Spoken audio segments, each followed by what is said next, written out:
তার ন্যায়ের দাবিতে এবং মাননীয় মুখ্যমন্ত্রীর পদত্যাগের দাবিতে ভারতীয় জনতা পার্টি গত 16 তারিখ থেকে ধর্নার কর্মসূচি নিয়েছিল।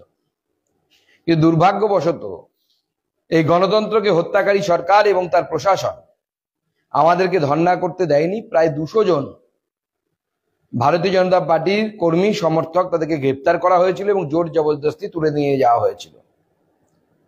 আমরা এই ধর্নাকে আগামী দিনে চালিয়ে যেতে চাই এবং আমরা এই ধর্নাকে জারি রাখতে চাই যতক্ষণ না মাননীয় মুখ্যমন্ত্রী পদত্যাগ করছেন এবং তিনি এর দায়ভার নিচ্ছেন।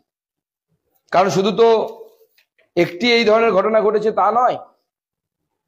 আপনারা জানেন বর্ধমানে একজন আদিবাসী সমাজের মেয়ে, তার গলা কেটে, সে বেঙ্গালুরুতে কোনো একটা ট্রেনিং এ ছিল, তার গলা কেটে তাকে হত্যা করা হয়েছে। আদিবাসী সমাজ বৃষ্টির মধ্যেও রাস্তায় বসে আছে বর্ধমানে। এছাড়া একের পর এক ঘটনা। কাওয়াখালীতে, উত্তরবঙ্গ যদি ধরি, সেই শিলিগুড়ির কাওয়াখালী, সেখানে 15/4/2024 সেদিন একটি মাইনরের মেয়ের সাথে রেপের ঘটনা ঘটল। 17/8/2024 মালদাতে রেপের ঘটনা। একের পর এক রেপের ঘটনা পশ্চিমবঙ্গ জুড়ে ঘটে যাচ্ছে এবং মাননীয় মুখ্যমন্ত্রী তার কোনো দায়ভার গ্রহণ করছেন না।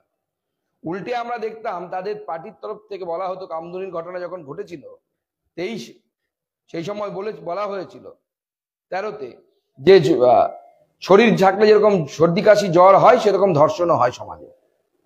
এই যে মানসিকতা, এই মানসিকতার জন্য আমরা দাবি জানিয়েছি মাননীয় মুখ্যমন্ত্রী, তিনি প্রশাসনের হাল ধরে রাখতে পারছেন না, তাকে পদত্যাগ করা উচিত। তো ভারতীয় জনতা পার্টি আমাদের প্রতি সরকারের যে আচরণ এবং গণতান্ত্রিক আন্দোলন করতে না দেওয়ার জন্য বেশ কিছু কর্মসূচি আমরা গ্রহণ করেছি। দেখুন, এই 144 ধারা জারি করে, সম্ভবত এখন 163 হয়েছে, জারি করে যতই চেষ্টা করা হোক জনগণের আন্দোলনকে, জনগণের আওয়াজকে স্তব্ধ করে দেওয়ার, মানুষ জেগে উঠেছে, বাংলার মানুষ জেগে উঠেছে, কেউ তাদের স্তব্ধ করতে পারবে না। এই যারা বলছেন না যে এটা বাংলাদেশ না, ইনি মমতা বন্দ্যোপাধ্যায়, বাঙালি সভ্যভদ্র বলে এই সমস্ত লোকেরা, বাচাল লোকেরা নিজের বাড়িতে ঠিক মতো আছেন। নাহলে শ্রীরামপুরের বাড়িতে গিয়ে লোকজন এতক্ষণে আপনাকে বাড়ি থেকে নামিয়ে নিয়ে এসে গঙ্গায় পাড়ে বসিয়ে রাখতো মাথা ন্যাড়া করে। মমতা বন্দ্যোপাধ্যায় তো এটাকে পুলিশ স্টেট তৈরি করার চেষ্টা করছে এবং তার সাথে সাথে অলিখিত এমার্জেন্সি চলছে। এটা তো অলিখিত এমার্জেন্সি যখন ইন্দিরা গান্ধীর সময় হয়েছিল সেই সময় এরকম করা হতো, মিসাতে ধরে নিয়ে যাওয়া হতো এক একজনকে। তার থেকে কি পার্থক্য আমরা তো কিছুই বুঝতে পারছি না। তো অলিখিত এমার্জেন্সি মমতা বন্দ্যোপাধ্যায় এবং তার প্রশাসন চালাচ্ছে।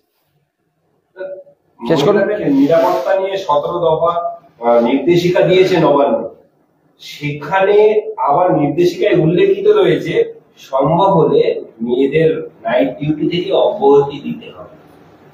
তাহলে কি নারী নিরাপত্তা কোথায় দিতে পারবে? দেখুন, এইরকম অ্যাডভাইজারি ওই এসি রুমে বসে আইএস গুলো তৈরি করেছে, দিয়ে মুখ্যমন্ত্রীকে দিয়েছে, ওরা সার্কুলেট হচ্ছে। এগুলো ইউজলেস। ও নিয়ে ডাস্টবিনে ফেলে দিচ্ছে, কোনো কাজের না। ওই অ্যাডভাইজারি দিয়ে কি হবে? আপনাকে উপযুক্ত সুরক্ষা দিতে হবে, আপনাকে প্রোটেকশন দেওয়ার ব্যবস্থা করতে হবে, সিসিটিভি কভারেজ করতে হবে, আপনাকে সেন্সিটাইজেশন করতে হবে মানুষকে। আপনি পুলিশ ওয়েলফেয়ার খুলে এমন ওয়েলফেয়ার শুরু করেছেন, মানুষের তো জীবন হস্তাগত। সে পুলিশ ওয়েলফেয়ারের লোকেদেরও ভূমিকা তদন্ত করে দেখা উচিত। This channel does not promote or encourage any illegal activities. All contents provided by this channel is meant for educational purpose only.